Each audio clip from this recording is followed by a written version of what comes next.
ನಮಸ್ಕಾರ ವೀಕ್ಷಕರೇ, ನಾನು ನಿಮ್ಮ ಶೆಟ್ಟಿ ಚಾನಲ್. ನಾನು ಇವತ್ತು ನಿಮ್ಮ ಮುಂದೆ ಒಂದು ಒಳ್ಳೆ ಪ್ರಾಡಕ್ಟ್ ಅನ್ನು ತಗೊಂಡು ಬಂದಿದ್ದೇನೆ. ಅದೇ ಕಣ್ರಿ, ಈಗ ತಾನೇ ವೈರಲ್ ಆಗ್ತಿರುವ ಜೀನಿ ಸ್ಲಿಮ್ ಪೌಡರ್. ಇದು ತಗೊಳ್ಳೋದ್ರಿಂದ ವೆಯ್ಟ್ ಲಾಸ್ ಆಗುತ್ತೆ. ನಾನು ಇವತ್ತು ಜೀನಿ ಸ್ಲಿಮ್ ಪೌಡರ್ನ ಶುರು ಮಾಡಿದ್ದೇನೆ. ಇದರಲ್ಲಿ ಪ್ರತಿಯೊಂದನ್ನು ಮೆನ್ಷನ್ ಮಾಡಿದ್ದಾರೆ. ಇವು ಎಲ್ಲ ಫಾಲೋ ಆದರಷ್ಟೇ ಸಾಕು. ಮೂರೇ ಐಟಮ್ ಬಿಟ್ಟರೆ ಸಾಕು ಅಷ್ಟೇ.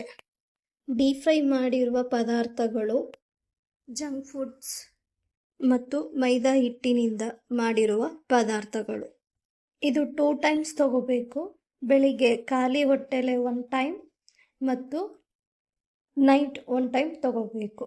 ಇದು ತಗೊಂಡ ನಂತರ ಬೆಳಿಗ್ಗೆ ಟಿಫನ್ ಮಾಡಬಾರದು, ಹಾಗೆ ರಾತ್ರಿ ಊಟ ಕೂಡ ಮಾಡಬಾರದು. ಮಧ್ಯಾಹ್ನವಷ್ಟೇ ಊಟ ಮಾಡಬಹುದು. ಮತ್ತಿನ್ನೇಕೆ ತಡ, ಮಾಡುವುದು ಹೇಗೆ ನೋಡೋಣ ಬನ್ನಿ. ಒಂದು ಪಾತ್ರೆಗೆ 250 ml ವಾಟರನ್ನು ಸೇರಿಸಿ.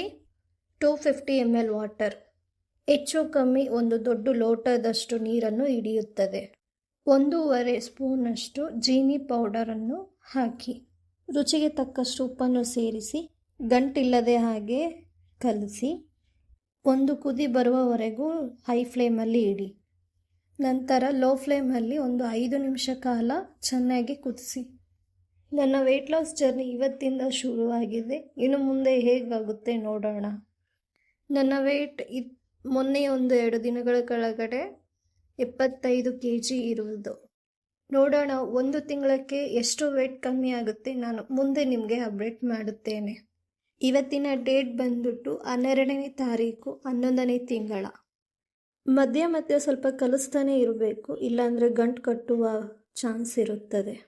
ಜೀನಿ ಸ್ಲಿಮ್ ತಗೊಂಡ ನಂತರ ಯಾವುದೇ ಕಾರಣಕ್ಕೂ ಬೇರೆ ಏನನ್ನೂ ತಿನ್ನಬೇಡಿ. ನಿಮ್ಗೆ ಏನಾದರೂ ಹಸಿವು ಅನಿಸಿದರೆ ಲಿಕ್ವಿಡ್ ಥರ ತಗೊಳ್ಳಿ, ಹಾಗೆ ಸ್ವಲ್ಪ ಹಣ್ಣು ತಗೊಳ್ಳಿ. ನೋಡಿ, ಚೆನ್ನಾಗಿ ಕುದೀತಾನೇ ಇದೆ. ಇದು ತಗೊಳ್ಳೋದ್ರಿಂದ ನಿಮಗೆ ಎನರ್ಜಿ ಸ್ವಲ್ಪ ಲೋಲಿ ಫೀಲ್ ಆಗ್ಬೋದು. ನನಗೂ ಹಾಗೆ ಯಾಕೆ ಅಂದರೆ ನಮಗೆ ಏನಿಷ್ಟವೋ ಅದನ್ನೆಲ್ಲವನ್ನೂ ತಿಂತಾ ಬಂದಿದ್ದೀವಿ. ಅದಕ್ಕಾಗಿ ಬೇರೆ ಏನೂ ತಿನ್ನದೆ 15 ದಿನಗಳ ಕಾಲ ತಗೊಂಡರೆ ಮುಂದಿನ ದಿನಗಳಲ್ಲಿ ನಿಮಗೆ ಸುಲಭವಾಗುತ್ತದೆ. ಇದು ಈಗ ರೆಡಿಯಾಗಿದೆ. 1 ಲೋಟ ನೀರನ್ನು ಹಾಕಿದರೆ 1.5 ಇಂಚಿನಷ್ಟು ನೀರನ್ನು ಕಮ್ಮಿಯಾಗಿದೆ. ಇದು ಗಂಜಿ ರೂಪದಲ್ಲೇ ತಗೋಬೇಕು. ನನ್ನ ಮಧ್ಯಾಹ್ನದ ಊಟ ಏನಪ್ಪ ಅಂದರೆ ಒಂದೇ ಒಂದು ಜೋಳದ ರೊಟ್ಟಿ, ಪಲ್ಯ ಬಂದ್ಬಿಟ್ಟು ಬದನೆಕಾಯಿ ಫ್ರೈ, ಹೆಸರು ಕಾಳಿನ ಪಲ್ಯ, ಹಾಗೆ ಸ್ವಲ್ಪ ಮೆಂತ್ಯ ಸೊಪ್ಪು. ಒಂದೇ ರೊಟ್ಟಿ ತಗೊಂಡಿರುವುದಕ್ಕೆ ಇಲ್ಲಿ ಪಲ್ಯ ಸ್ವಲ್ಪ ಜಾಸ್ತಿ ಪ್ರಮಾಣದಲ್ಲಿ ತಗೊಂಡಿದ್ದೇನೆ. ಬೆಳಿಗ್ಗೆ ತಗೊಂಡಿರುವ ಥರನೇ ಗಂಜಿನ ರಾತ್ರಿ ಕೂಡ ಅದೇ ರೀತಿಯಾಗಿ ತಗೋಬೇಕು.